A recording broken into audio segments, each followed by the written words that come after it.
Bonjour à tous et bienvenue sur ma chaîne, ma playlist Entrepreneur.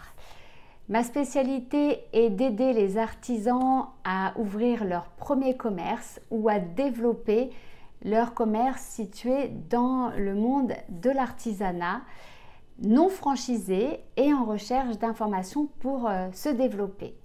Aujourd'hui, nous allons parler de la communication ou du CEO. Une fois que vous êtes installé dans votre commerce et que vous souhaitez vous faire connaître un peu plus. Tout d'abord, sachez que avant de vous installer, si vous pouvez entrer en contact avec un graphiste, eh bien ce sera du meilleur augure car vous aurez moins de travail à refaire par la suite. Mais bien souvent quand on s'installe, c'est un peu avec les gens que l'on trouve un peu dans la précipitation et la gaieté et la joie et la fraîcheur et la rapidité de tout ce qu'il faut mettre en place. Donc ce n'est pas grave, si c'est fait déjà, vous pouvez toujours écouter cette vidéo. Je vais vous dispenser les conseils que j'ai utilisés moi-même pour me repositionner et que les gens me perçoivent différemment. Alors tout simplement, oubliez les Signarama et autres concept stores qui vous vendent du clé en main parce que bien souvent c'est fait à la va-vite et c'est loin de vous ressembler. Donc je vous conseillerais de vous rapprocher d'un graphiste. On peut en trouver aujourd'hui sur pas mal de sites internet. Je conseille d'en trouver des personnes plutôt qui parlent dans notre langue, qui vont peut-être être un peu plus chères, mais il existe des sites où on trouve des jeunes freelanceurs qui sont OK et opérationnels pour travailler rapidement et pour pas très cher. Je déconseille les sites étrangers où nous allons trouver des personnes indiennes plutôt avec qui il va falloir échanger en anglais.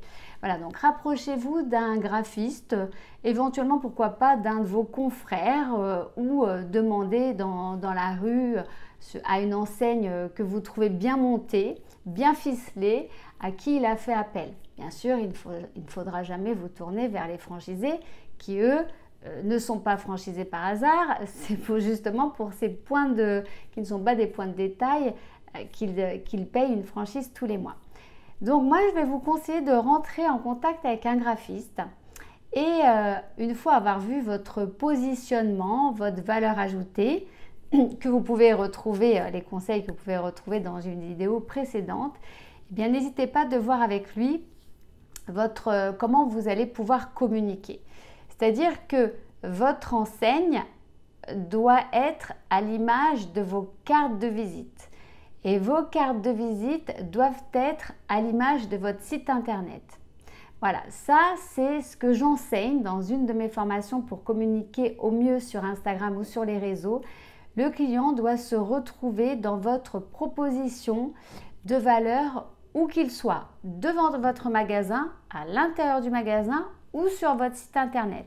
Donc la base de votre communication ne devra jamais oublier ce point. Si vous communiquez en rose sur votre vitrine et en vert sur votre site internet, la communication va être biaisée. Voilà, le client ne va pas comprendre ce que vous voulez véhiculer. Alors, bon, ça on a bien vu qu'il fallait se poser déjà pour savoir ce qu'on allait proposer en termes de différenciation par rapport à la concurrence, mais la communication c'est hyper important. Et pour être bien référencé, eh bien, je vais vous conseiller de vous abonner à tous les groupes Facebook de la ville dans laquelle vous allez vous installer ou dans laquelle vous êtes installé. On oublie trop souvent de le faire.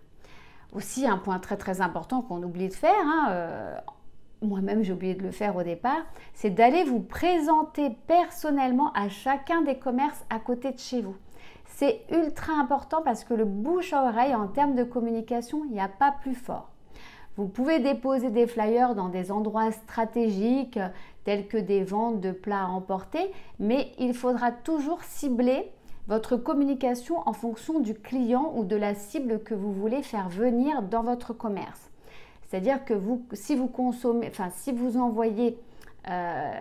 mettez à disposition des flyers dans n'importe quelle boîte aux lettres, c'est tout le monde qui va les recevoir, il y aura une déperdition énorme. Si vous déposez vos flyers à la pizzeria du coin, eh bien ce sont des personnes qui consommeront plutôt globalement rapidement. Donc il faudra peut-être avoir un commerce où le service est rapide. Si à contrario, vous proposez des produits bio, n'hésitez pas à aller voir la Biocoop ou le magasin autre, Bio c'est bon ou La Vie c'est clair, à côté de chez vous pour demander de pouvoir y déposer des flyers. Bien souvent, les commerçants sont les premiers à participer à votre communication et c'est la première chose qu'on oublie, allez se présenter. Donc n'hésitez pas à aller vous présenter.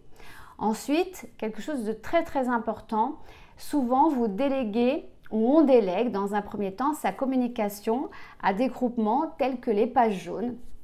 Alors il faut savoir qu'une fois qu'ils vont avoir créé votre site internet, souvent le nom de domaine sera pris par les pages jaunes. Donc moi je vais toujours vous conseiller de vous faire éventuellement une page qui renvoie à votre site internet, mais de travailler très précisément sur votre site internet.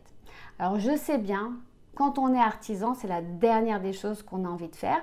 Et c'est la raison pour laquelle je vous conseille de travailler avec un graphiste qui, en toute logique, aimera ça. Il y a même des graphistes qui créent des sites internet. Et à ce sujet, si vous en cherchez, moi j'ai pléiade de graphistes de très bonne qualité qui seront très heureux de vous aider dans votre création d'entreprise. Ne passez jamais à côté de ce point parce que pour moi, après l'emplacement, eh bien c'est un des points phare, c'est la clé de votre communication, avoir un site internet qui vous ressemble, qui dise exactement ce que vous faites, une fois de plus, votre proposition de valeur ou votre valeur ajoutée. Et en ce sens, il faut que ce soit clair, précis, classe, détaillé, comme vos fiches de prestation.